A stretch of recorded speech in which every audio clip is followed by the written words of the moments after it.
இன்னைக்கு நம்ம black lower 43rd episode தான் பார்க்க போறோம். எபிசோட ஓப்பனிங்ல அந்த வயசான கிழவன் இருக்கிற எல்லாரையும் பிரிச்சு விட்டு மோதலுக்காக சரிசமா ஆளுங்களை அனுப்பி இருந்திருப்பான். ஆனா நம்ம கேப்டன் யாமிய தனியா கூப்பிட்டு வச்சுக்கிட்டு இங்க நடக்கிறது எல்லாத்தையும் ஒரு டிவி மாதிரி பார்க்கலாம் அப்படின்னு சொல்லி வச்சிருந்திருக்கேன். ஐயோ அப்படின்னா நீ என்ன ஆட்டத்துல சேர்க்கலையா? போயா, நானும் சண்டை போலான்னு எவ்வளவு ஆர்வமா இருந்தேன்னு சொல்லி யாமி ஃபீல் பண்ண. நீ சண்டை போடுறதுக்கு பயங்கர ஸ்ட்ராங்கான ஒருத்தன், உன்னை சமாளிக்கிறதுல எங்கிட்ட ஆளுங்கல்ல. ஆனா இப்ப நடக்க போற இந்த சண்டைகள்ல எல்லாத்தையுமே வெளியில இருந்து எங்க ஆளுங்களுமே பார்க்க தான் போறாங்க. சண்டை அப்படின்னா அது கொஞ்ச நேரமா அது நீடிக்கணும்ல. உன்னை இறக்கி விட்டு எல்லா சண்டையும் ஒரே நிமிஷத்துல முடிக்கிறக்கா, அதனாலதான் வா நம்ம 2 பேரும் சரக்கு அடிச்சுட்டு இதை வேடிக்கை பார்ப்போம் அப்படிங்கிற சொல்லி யாமியும் உட்காந்துக்கிறாரு. இருந்தாலும் எங்க பசங்களை எவன் தோக்குறானோ அவன் இன்னைக்கு எங்க கூட திருப்பி வரப்போறது இல்ல, அவனை கைமா பண்ண போறங்கிற மைண்ட் செட்ல தான் யாமி இருப்பாப்ல. எல்லாரையுமே எதுக்கிறதுக்காக அவங்களோட ஆப்போனன்ட்ஸ் அங்க வர ஆரம்பிச்சுட்டாங்க. ஈவன் காட்சிகிட்ட எல்லாம் ஒருத்தன் இந்த பிளாக் புல்ஸ்லயே நீ தான் வீக்கஸ்டான ஆள்னு கேள்விப்பட்டேன், என்ன முடிச்சிடலாமான்னு கேட்டதுக்கு என் தங்கச்சி எனக்காக காத்துக்கிட்டு இருப்பா, உன்னை கூடிய சீக்கிரம் போட்டு தள்ளிட்டு போய் ஆகணும்னு சொல்லி டென்ஷன்ல இருப்பான். ஆல்ரெடி வந்ததுல இருந்தே அவன் தங்கச்சி கான்டாக்ட் பண்ண முடியல, அந்த காண்டு வேற ஒரு பக்கம். அப்புறம் உன் பசங்க எல்லாரும் என்ன ரேங்கிங்ல இருக்கிறாங்கன்னு கேட்டதுக்கு அப்போ யாமியும் இதோட எங்க ஊர் ரேங்க் சிஸ்டம் பத்தி எல்லாம் உனக்கு தெரிஞ்சிருக்கா, எல்லாருமே ஜூனியர் லெவல்ல இருக்கிற மேஜிக்கல் நைட்னு சொல்ல. ஜூனியர் லெவலா? எங்கிட்ட இருக்கிற ஆளுங்க எல்லாருமே பயங்கரமான பக்கா பீஸுங்க, உங்க ஆளுங்க இன்டர்மீடியட் லெவல்ல இருப்பானுங்களே அவனுங்க அளவுக்கு நாங்க ஈக்குவல்னு சொல்லிட்டு இருந்தா என்ன வேணாலும் சொல்லிக்கோ, ஆனா என் பசங்க ஸ்ட்ராங்கடா அப்படின்னு யாமிக்கு நம்பிக்கை இருக்கு. அந்த நம்பிக்கை அவர் சும்மா வைக்கல. நம்ம மேக்னா, ஆஸ்தா, வால்டியா, காச்சன்னு சொல்லி 4 பேரும் அவனுங்க ஆப்போனண்ட்டை துவச்சு எடுத்துட்டானுங்க. அதை பார்த்து அந்த வயசான பிரிஸ்டுக்கு பயங்கர ஆச்சரியம் தான். இருந்தாலும் பரவாயில்ல, 4 பேர் தானே தோத்துருக்காங்க, இன்னும் 5 பேர் இருக்கிறாங்க, அவங்க எவ்வளவு பெரிய ஆளுன்னு தெரியாம வாய் விட்டுட்டு இருக்கிறடா அப்படின்னு சொல்லி மிச்சம் இருக்கிற 5 பேர் மேலதான் மொத்த நம்பிக்கையை வச்சு இருந்திருக்கான். நம்ம ஃபின்ரால் பையன் அவனுக்கு எதிராக ஒருத்தன் வந்தாலுமே சண்டெல்லாம் அவனாவது போட்டுக்கிட்டு இருப்பானு சொல்லி ஓரமா போயிட்டு இருப்பானா, எங்கேயாவது இந்த குகையை விட்டு எஸ்கேப் ஆகிறதுக்கு ஏதாவது வழி கிடைக்குமான்னு. அப்ப அந்த வயசான பிரீஸ்ட், டே மௌனே வெளியில எஸ்கேப் ஆகிறதுக்கு ஏதாவது வழி கிடைக்கும்லாம் தேடிட்டு இருக்காத, நீ டெஃபினட்டா சண்டை போட்டு தான் ஆகணும்னு சொல்ல. யோ எங்க இருந்து என்ன பாக்குறேன்னு சொல்லி அவன் பதறிக்கிட்டு இருப்பானா. ஈவன் நம்ம கேப்டன் யாமியும் மரியாதையா சண்டை போட்டு ஜெயிச்சுட்டு வர, இல்லைன்னா என்ன பண்ணுவனே தெரியாதுன்னு திட்டிக்கிட்டு இருப்பாரா. யோ கேப்டன் யாமி, நீ அந்த கிழவன் கூட சேர்ந்துட்டு நீ பண்றேன்னு கேட்டா, நீங்க சண்டை போறத நான் வேடிக்கை பாக்குறேன்னு சொல்லுவானா. அடங்கொய்யால எங்களை சண்டைக்கு விட்டுட்டு அதை நீ என்ஜாய் பண்றியா? ஐயோ உன்னோட பெட்டிங் பார்ட்னர் யானா, ப்ளீஸ் எனக்கு ஹெல்ப் பண்ணியானா. யாமினாலே எதுவும் பண்ண முடியாது. அதே நேரத்துல அந்த வயசான பிரீஸ்டும் என்ன இந்த பையன் சண்டைக்கு போக மாட்டேங்கிறான்னு ஒரு ஜெய்ஜாண்டிக்கான மீன் அவனை வர வச்சு அவனை பயமுறுத்திக்கிட்டு இருக்க. அப்ப கேப்டன் யாமி பார்த்தா ஒரு மாதிரி டெரரா மாறிட்டு, டேய் என்னடா மீனை வர வைக்கிறாதோ, இந்த மாதிரி கொடூரமா வர வைடா அப்படிங்கிற சொல்லி கேட்டுட்டு இருப்பான். அதுவே நம்ம கிரே இருக்கிறான்ல, அவனால உருவத்தை மாத்த முடியும், நம்ம நண்டு மாதிரி மாறிக்கிட்டு நண்டுங்களோட நண்டா நண்டு வாழ்க்கை வாழ்ந்துகிட்டு இருக்கு. அதுவே அங்க இருக்கிற மீன்கள் எல்லாத்தையும் புடிச்சு சமைச்சு நம்ம சார்மி பயங்கரமா சாப்பிட்டு வயிறு நப்பிக்கிட்டு இருப்பா. இந்த சாப்பாடு பயங்கர அருமையா இருக்குது, கண்டிப்பா இதை நம்ம இளவரசர் யூனோக்கும் கொடுத்தாகணும் அப்படின்னு யோசிச்சாலும் இங்க இருக்கிற மொத்த மீன்களும் எனக்கு தானே ஒரு பெரிய வலையா உருவாக்கி மீன் பிடிச்சுக்கிட்டு இருப்பாளா. யாரா வேணா அந்த வயசான பிரீஸ்டே ஷாக் ஆயிடுறாப்ல. அப்போ நம்ம சார்மி எதிர்க்கிறதுக்காக அங்க ஒரு பொண்ணு வர, பிஸியா மீன் பிடிச்சிட்டு இருக்கும்போது டிஸ்டர்ப் பண்றியா, உன்னை மட்டை பண்ணிடுறான் பாருன்னு நம்ம சார்மியை சண்டை போடுறதுக்காக தயாரான அந்த ஆப்போனன்ட் ஒரு சாங் ஒன்னு பாடி அப்படியே நம்ம சார்மிய தூங்க வச்சிடுறாங்க. சூப்பர், ஆளுங்களை நான் ஒருத்தனை தோக்கடிச்சிட்டேன் அப்படின்னு அந்த பிரீஸ்ட் ஜாலியா இருந்தா யாமிக்கு கடுப்பாகும்.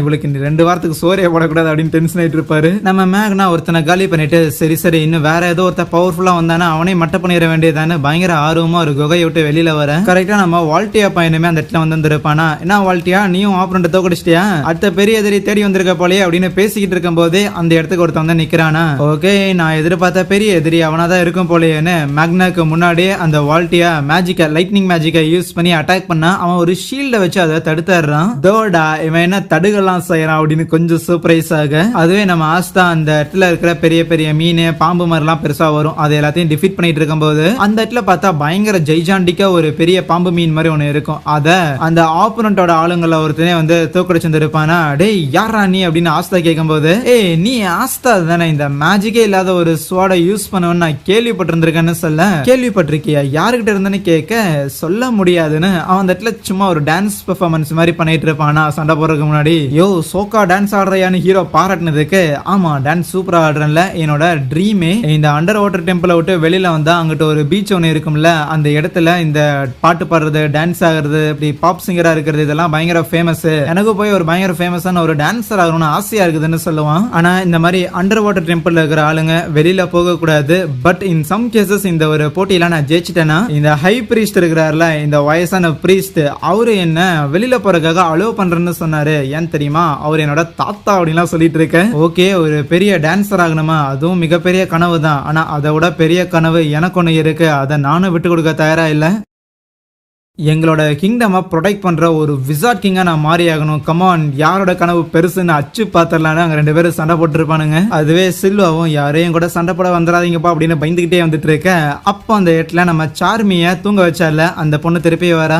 நான் பெரிய ராயல் ஃபேமிலியை சேர்ந்தவ, அதனால மரியாதையா இங்க இருந்து போடி அப்படின்னு சில்வா சொல்லிட்டு இருக்க. அதான் எனக்கு தெரியுமே சில்வா, வா 2 பேரும் மோதி பாத்திரலான்னு சொல்லும் போது, உனக்கு எப்படி என் பேரு தெரியும்னு ஷாக்கானா, இன்னுமா நான் யாருன்னு தெரியல, நான் தான் காகனோன்னு மாஸ்க் கழட்டி காட்டேன், நீங்க என்ன பண்றேன்னு சொல்லி நம்ம சில்வாக்கும் ஒரு பெரிய அதிர்ச்சி. அது மட்டும் இல்லாம என்னோட பவரை யூஸ் பண்றதுக்காக எனக்கு சொல்லி எல்லாம் கொடுத்தா, அப்படி இருக்கும்போது எதுக்கு நீ என்னை எதிர்த்து நிக்கிறேன்னு கேட்டா, அட இங்க பாருப்பா, நாங்க பெருசா வெளியில எல்லாம் போக கூடாது சரியா, ஆனா இந்த மாதிரியான விசிட்டர்ஸ், அதாவது வெளியில இருந்து நீங்க யாராவது இங்க வந்தீங்க அப்படின்னா இப்படி அந்த விசிட்டர்ஸ் அட்டாக் பண்றதுக்காக இந்த கேமை இந்த ஹை பிரீஸ்ட் கண்டக்ட் பண்ணுவாப்ல, அப்படி வரவங்கள நாங்க தூக்கி போட்டு முடிச்சிட்டோம் அப்படின்னா எங்களுக்கு வெளியில போய் ஊர் சுத்தி பாக்குறதுக்கு ஒரு வாய்ப்பு ஒண்ணு கிடைக்கும். அப்படி வாய்ப்புகள் நிறைய கிடைச்சாதானே என்னால கூடிய சீக்கிரம் போய் பிராக்டிஸ் எல்லாம் பண்ணி கண்டிப்பா ஒரு பெரிய ஸ்டார் ஆக முடியும். அப்படின்னா நீ என்ன யூஸ் பண்ண பாத்துக்கிட்டே அப்படின்னு சொல்லி நம்ம சில்வா பயங்கர காண்டான, யூஸ் பண்ண பாத்துக்கிட்டா அப்படிலாம் ஒண்ணும் கிடையாது, உண்மையை சொல்ல போனா உனக்கு உன்னோட பவர்ஸை நான் ஆக்சுவலி சொல்லி தரும் போது பயங்கர சின்சியரா தான் இருந்தேன். அண்ட் உனக்கு நான் ஒரு ஃப்ரெண்டா இருக்கிறேன்னு சொன்னேன்ல,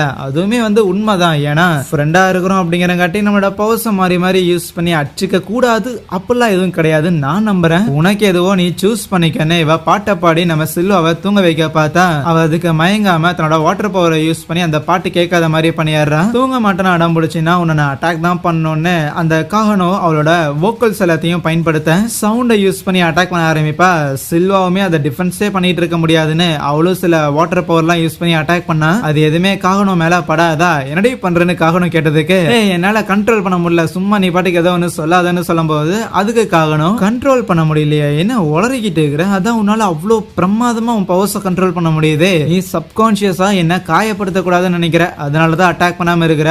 ஆனா எனக்குலாம் அந்த மாதிரி லிமிடேஷன்லாம் கிடையாது, கமான் ஃபுல் பவரை யூஸ் பண்ணணும்னு வாலண்டியரா கேட்பா. இங்க ஆஸ்தா கூட அந்த பையன் சண்டை போட்டுக்கிட்டு இருப்பான்ல, அவன் டான்சிங் மூவ் எல்லாத்தையும் இன்கார்பரேட் பண்ணி தான் சண்டை போடுறானா. நம்ம ஆஸ்தாக்கு முதல்ல அது கஷ்டமா இருக்கும், இருந்தாலும் கமான் இது எனக்கு ரொம்ப கஷ்டமா இருக்குது, என்னால இவனை தோக்கடிக்க முடியாது, இதுதான் என் லிமிட் அப்படின்னா இவனை தோக்கடிச்சு என் லிமிட்டை நான் சர்பாஸ் பண்றேன் அப்படின்னு ஒரு மைண்ட் செட்ல அவனும் சரி நானும் டான்ஸ் ஆடிட்டே சண்டை போடுறேங்கிற மாதிரி அங்கிட்டு இங்கிட்டு குச்சிக்கிட்டு இருப்பானா. இதை பார்த்தா யாமிக்கு ஓகே ஆஸ்தா எப்போ இப்படிதான் அப்படின்னு புரிய வருது. அதுவே நம்ம வெனேசாவும் அவளோட ஆப்போனண்ட்டை ரொம்ப ஈஸியாவே தோக்கடிக்க, என்ன இந்த குடியாரி ஈஸியா தோக்கடிச்சிட்டா, கம்பெனி மேல அதிகமா பெட் கட்டி இருக்கலாமோ அப்படின்னு யோசிச்சுட்டு இருப்பாப்ல யாமி. சரி நாங்க எப்படியும் ஜெயிக்க போறதுங்கிறது உறுதியாயிருச்சு, அதனால அந்த மேஜிக்கல் ஸ்டோனை சீக்கிரம் எடுத்து கொடு, ஏன்னா அதை எடுத்துட்டு போறதுக்காக eye of the midnight sun கண்டிப்பா அவனுங்களும் வருவானுங்க, அவனுங்கள இருக்கிற ஆள் எங்களை மாதிரி சாஃப்ட்வேர்லாம் டீல் பண்ணிட்டு இருக்க மாட்டாங்கன்னு சொன்னா, நானா கண்டிப்பா நாங்க தோக்க மாட்டோம், ஏன்னா என் பையனும் என் பேர பசங்களும் கண்டிப்பா இந்த மேட்சையே கம்ப்ளீட்டா திருப்பி விடுவாங்கன்னு சொல்ல, இங்க மேக்னாவும் நம்ம வால்டியாவும் ஒருத்தங்க கூட சண்டை போட்டுட்டு இருப்பாங்கல்ல, அவன் பேசும்போது தான் தெரிய வருது, ஓ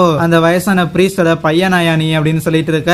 ஆமாப்பா எனக்கும் சும்மா இந்த கேம் ஆடிட்டு இருக்கிறதுக்கு இன்ட்ரெஸ்ட் இல்ல, அதனால கூடிய சீக்கிரம் உங்களை தோக்கடிக்கிறேன் அப்படின்னு அவன் பவரை யூஸ் பண்ண போக, அப்போ அந்த குகையை உடைச்சிட்டு அந்த இடத்துக்கு ஒரு 4-5 பேர் வரானுங்க. வேற யாரு, eye of the midnight sun, என்னப்பா இதை கேம் ஆடுறீங்க போல, நாங்களும் வரலாமான்னு கேட்க அங்கே இந்த ஒரு எபிசோடையும் முடிக்கிறாங்க. So thank you.